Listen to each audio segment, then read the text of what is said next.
सामने सर।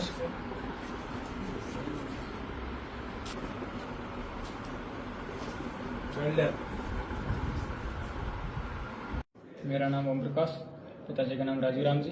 मैं केकड़ गांव से बिलोंग करता हूं। अभी मेरी बीए फाइनल ईयर रनिंग में है बाड़मेर से। मैंने एनसीसी ज्वाइन अक्टूबर 2021 में ज्वाइन की। उसके बाद में मैं फर्स्ट ईयर में यहाँ आया तो मेरे को कुछ नया सीखने को मिला। पहले तो मुझे सारे अनजान लगते थे, लेकिन उसके बाद में सबसे जान पहचान हो गई, सबके साथ घुल मिल कर रहना सीखा। उसके बाद में मैंने कैंप भी किए। एनसीसी का मेरा पहला कैंप था जो मैंने जयपुर में किया।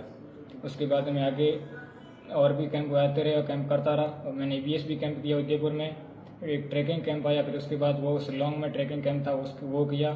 आरडी के लिए गया, लेकिन आरडी के लिए सिलेक्ट नहीं हो पाया। उसके बाद में अभी मेरा जो टीएससी कैंप था जो न्यू दिल्ली में आयोजित होता है, उसमें 7 कैंपों के सिलेक्शन के बाद लगातार 3 महीने से 7 कैंपों के सिलेक्शन होने के बाद राजस्थान को रिप्रेजेंट किया न्यू दिल्ली में ऑल इंडिया थल सैनिक कैंप के दौरान। और उसी के दौरान मेरा आर्मी में पीछे रिजल्ट आया और सिलेक्शन भी हो गया। नेशनल लेवल पर राजस्थान को रिप्रेजेंट करना अपने आप में एक बहुत बड़ी बात है।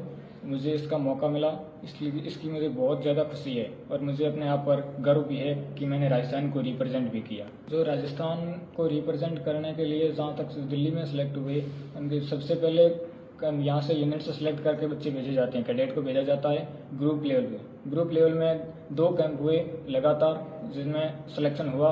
अलग अलग इवेंट होते हैं, जिसमें मैं इवेंट था मैं JDFS judging distance and field signal. उस इवेंट में प्रैक्टिकल होता है और रिटन एग्जाम होता है। उसको मैंने क्लियर किया और फिर IGC उदयपुर में हुआ, IGC इंटर ग्रुप कंपटीशन, उसके लिए सिलेक्ट हुआ।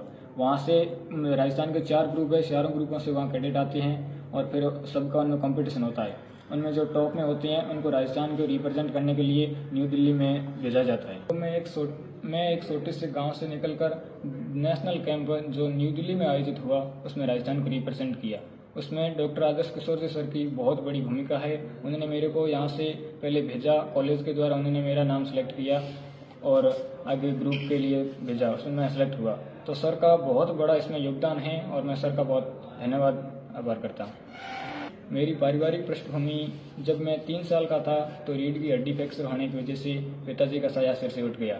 उसके बाद में मेरी माताजी ने संघर्ष जारी रखा और हमें पढ़ाया। हम 3 भाई हैं जो दोनों मेरे से बड़े हैं।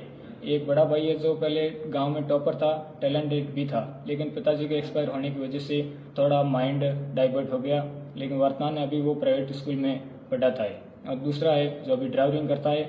और माँ का बहुत बड़ा संघर्ष रहा और माँ ने हमें लगातार पढ़ाया और हिम्मत भी रखी। राजस्थान को रिप्रेजेंट करने के लिए जब मैं दिल्ली गया था, उसी दिन रिजल्ट आया आर्मी का और मेरा आर्मी में सिलेक्ट हो गया। तो ये मेरे लिए 2 बड़ी खुशी की बात थी। मेरे को बहुत ज़्यादा खुशी हुई और मेरे से ज़्यादा खुशी मेरी फैमिली को हुई, मेरे परिवार को हुई। मेरी माँ का जो संघर्ष था उसका फल परिवार वालों को मिला और मेरे को भी मिला। मुझे बहुत ज़्यादा खुशी हुई और परिवार में भी खुशी का माहौल है। दरअसल ये होता है कि एक पिता होता है जो पारिवारिक खर्चा चलाता है, वही मतलब अपना परिवार का पालन पोषण करता है। लेकिन पिता का साया सिर से साया उठने के बाद भी मेरी माँ ने संघर्ष किया और मेहनत की। और यह बहुत बड़ी बात है अपने आप में कि मेरी माँ ने हिम्मत नहीं हारी और लगातार मेहनत की और हमें पढ़ाया और आज मेरा आर्मी में सिलेक्ट हुआ।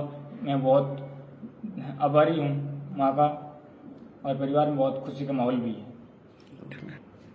जब मैं कैंप के दौरान ही था, कैंप में था और मेरा आर्मी का रिजल्ट आया, उसमें मैंने देखा कि मेरा सिलेक्शन हो गया है, तो सबसे पहले कॉल मैंने मेरी माँ को ही किया। तो मेरी माँ को जब ये पता लगा कि सिलेक्शन हो गया है तो उनको एक बार विश्वास नहीं हुआ कि मुझे खुशी के आंसू की आ गई और उसी हिसाब से बोला कि मेरी जो मेहनत थी वो आज सफल हो गई। 1 सेकंड का माँ ने जो हमारे लिए आज तक संघर्ष किया है वो अभी उसके बाद में माँ का संघर्ष अभी खत्म हो जाएगा, क्योंकि अभी मेरी माँ को कोई संघर्ष नहीं करना पड़ेगा। और मेरे भाई है जो भी अभी ड्राइविंग करता है वो अपना काम करता है। और मेरा आर्मी में सेलेक्ट होने के बाद मुझे ऐसा लगता है कि मेरी माँ का कोई संघर्ष नहीं करना पड़ेगा। इतने दिन जो संघर्ष किया, जो परेशानी उनको हुई, उसके बाद में आज के बाद में वो परेशानी उनको नहीं होगी।